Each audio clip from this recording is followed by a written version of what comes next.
Hey guys, what's up? Two Wheel Turbine back again with the R6, and Hannah, she's going to be talking about the passenger seat on this bike and her experiences with it, and talk about how good it is and what type of rides you can go on with the R6 with a passenger and still be comfortable. So let's jump right into it.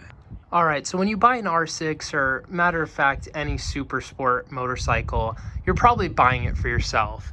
But at the same time, there's going to be times where maybe you have some friends, buddies, girlfriends who you want to take on the back and show them the experience. Because you know what? Maybe they don't know how to ride, but they would love to see what it's like to be on the back of one of these awesome machines.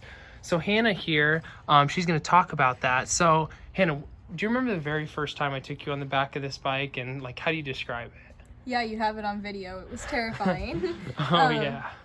The back of this seat is really, really small. I mean, I'm small, but this is small. And without having any kind of backrest or anything, it makes it kind of scary, especially when you launch the bike, because you feel like you're being jolted off the back of the bike. So as a passenger, I really don't ever feel comfortable riding it, but the best kind of rides, like with this kind of seat, is definitely just short, you know, kind of around the block, like maybe a couple streets over, because as soon as you get up to anywhere near highway speeds, you're not going to feel very comfortable, that's for sure. Yeah, this seat's really hard. I mean, when you take it off and stuff, it's literally just like this fake leather, like plastic on top of more hard plastics. You're basically sitting on it's horrible. I've sat on the back. And another thing that's kind of weird is, you know, when you're riding on the back and I'm braking or accelerating, like, do you feel secure, or do you slide back and forth a lot? I slide a lot. There's really no good place for you to hold on to, like, while you're sitting back there. So yeah, you can hold on to, you know, the rider and see, like, you know, like, try to prevent sliding, but the hardest part is just not being able to hold on to anything, because the rider's gonna move as well. So when they start to accelerate and they're moving backwards, you feel yourself move backwards, and so as you're grabbing them, like, it makes it really hard to stay put. And I know one of the biggest complaints with VJ is, you know, when you're holding on and he starts going fast, it hurts because you start squeezing so hard. Or if he starts to brake, like, my body will slide into the front of him, and then he hits the gas tank. Yeah. So there really just is no good way for you to be a passenger on this bike while, you know, staying pretty secure. The biggest thing for me when I'm riding is, like, I will stick my hands between VJ's arms and put them on the gas tank, so then when I brake, I have something to, like, that's a good tip. On to.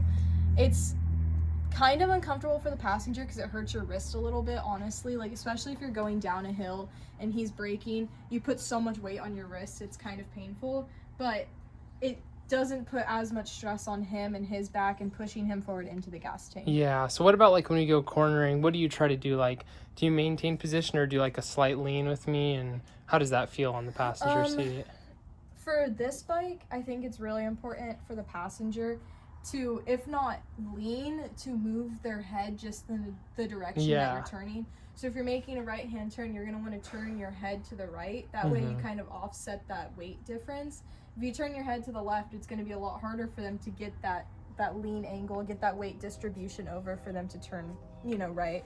Yeah, exactly. So that's, I think, the biggest thing as a passenger is just being aware. Like, when you're sitting on the back, you don't really want to be, like, looking around and looking at all the pretty sights like you would on the Goldwing, because that's, you know, pretty stable. On this bike, you really need to make sure you're paying attention to, okay, if they're sitting up straight, my head needs to be pretty straight so that I'm not, you know, giving an uneven weight distribution. Yep, exactly. Yeah, guys, so that's just a little bit of what the passenger seat is like on the R6, and honestly probably accounts for most super sports.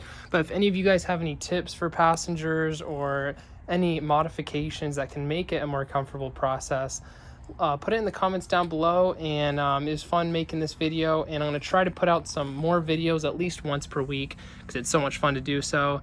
And I'll catch you guys in the next video. See ya.